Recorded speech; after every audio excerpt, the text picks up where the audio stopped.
Welcome to Sharika Talks, Unraveling the Truth, a journalist's quest. Subscribe for the truth. Chapter 43, The Root of the Myth. What do you mean it's just a normal ritual for them? Sachin's voice cracked. He stood on the edge of collapse, every muscle tight, every breath forced. Sachin's voice trembled, teetering on the brink of collapse. Listen to me, young man, Rocky replied, his voice an anchor in the storm. What you saw is called Shavasana. It is a central Agori ritual. It is the moment they transcend all human emotions, boundaries, and disgust. Before that ritual, an Agori is considered a mere sadhu. It is only after their first Shavasana, meditating on and consuming the dead, that they truly become Agori. Sachin stared at him, disbelief boiling into fury. Rocky paused, letting the heavy words settle. The skull they use becomes their vessel. They eat from it, drink from it. It reflects impermanence, the self reduced to bone. It is a constant reflection of mortality, a reminder that they are not the body. And I am certain, absolute in my conviction, that those Agoris and the tantric black magician you saw have no connection. You are being blinded by this religious cult. Sachin snapped, the words leaving his mouth before he could stop them. He immediately regretted it. Rocky didn't get angry. He simply chuckled, unoffended, his single eye staring at Sachin. I'm sorry, Sachin whispered, looking down at his boots. Don't be sorry. I understand your emotion. That child should not have died. But she did. And nothing will undo that. We cannot do anything for her now other than try to prevent such a situation from happening to another child. Rocky sighed, leaning back. What I am saying is that the Agoris had nothing to do with the murder. The lower tiers of their order often live near cremation grounds, performing rituals whenever the opportunity arrives. Usually, they would never do this in front of common men. But a child's corpse, it is rare. It shakes the human mind to its absolute limit. To conquer the horror of eating a child is to conquer the ultimate attachment to humanity. That is why they did it. Not out of malice, but out of a twisted pursuit of divinity. Sachin felt sick. They are not moral beings, Rocky continued, nor are they evil ones. They exist outside the framework you and I understand. Sachin walked out of Rocky's home without meeting his eyes. The logic was sickeningly sound, yet his heart refused to accept it. He sat on a cold stone nearby, gazing up at the midnight moon. Adam, who had been standing silently near Rocky, walked over. I know there is no point in asking if you are okay, Adam said softly. Sachin remained silent, the image of the pyre still burning behind his eyelids. Come, let's have a drink. I have something personal to tell you, Adam said, grabbing Sachin by the elbow and tugging him gently. Sachin allowed himself to be led to the bar. Over the rim of a glass, Adam shared his news. His eyes crinkled with a genuine, rare joy as he announced that he was going to be a father. Sachin tried to smile. He raised his glass. He tried to join in his new best friend's happiness. But he wasn't excited. He couldn't be. The face of Sonam Pandey nagged at him, superimposed over Adam's joy. Then a darker, more intrusive thought materialized. The image of a child who might be born to the woman he loved, Deepa, flashed in his mind. What if she met the same fate? What if this world, steeped in blind faith and brutality, devoured her too? For that night and many nights that followed, sleep evaded him. Insane thoughts spiraled, fueled by Rocky's words. That child shouldn't have died, but she did. We cannot do anything for her. Why should such a barbaric religion exist in the modern world? Sachin asked himself, the question hardening into a blade. The anger he felt toward the parents and the Agoris metastasized, spreading rapidly toward the very concept of the faith that drove them. A week passed. During the days, Sachin distracted himself with work. He helped plant the bioengineered seeds for the new living buildings, explaining the care protocols to Adam and Sagar. He showed Rocky the final designs, watching as the structures began to germinate, architecture that would grow into an invisible fortress within a month. But as the seeds of architecture took root in the soil, A darker seed germinated in Sachin's mind.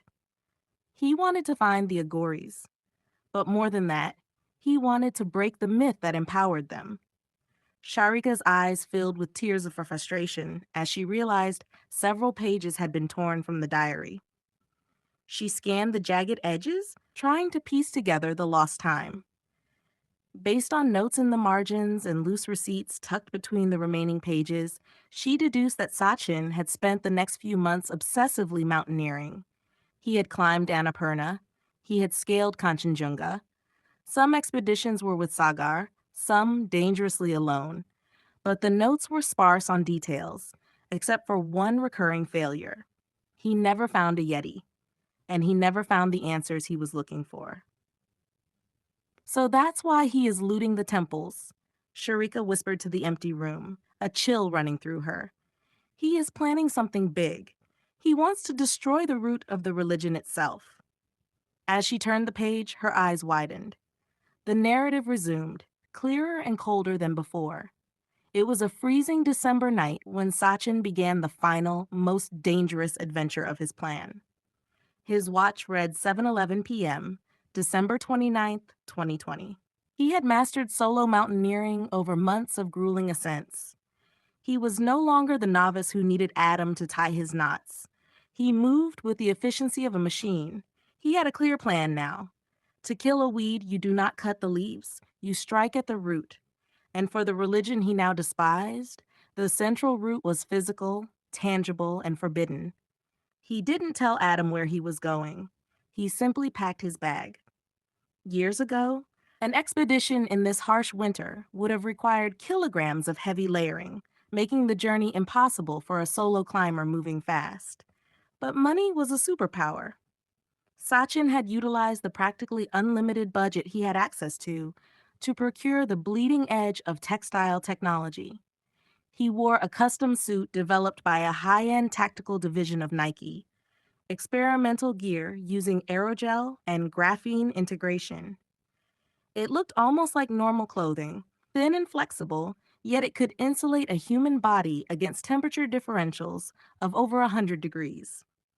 He packed the best equipment money could buy, the lightest carbon fiber oxygen tanks, aggressive climbing shoes, ultralight ropes, a compact portable heater, and high-density battery packs for his camera. And among the survival gear, he packed an extra 1.25 kilograms of cold steel. A fully loaded Glock 25, accompanied by a carton of 50 extra rounds of .380 ACP ammunition. He had chosen the Glock 25 for its compactness and concealability over the more popular Glock 17. The slightly lower recoil and smaller frame fit his hands and his purpose perfectly. He had obtained the license during his brief visit to Kerala months ago, pulling strings to make it legal. But the legality didn't matter now.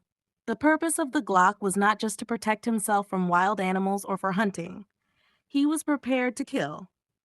He stood at the edge of the pine and deodar forest at the Lapcha La Pass, the air thin and biting.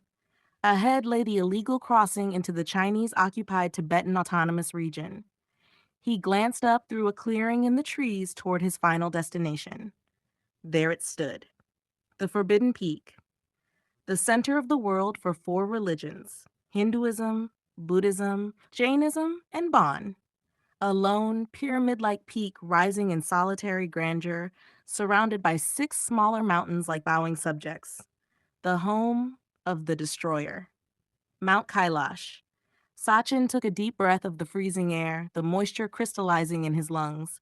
He adjusted the straps of his pack, checked the chamber of his Glock, and took the first step. He intended to become the first man to ascend the peak of mystery. And if he found God there...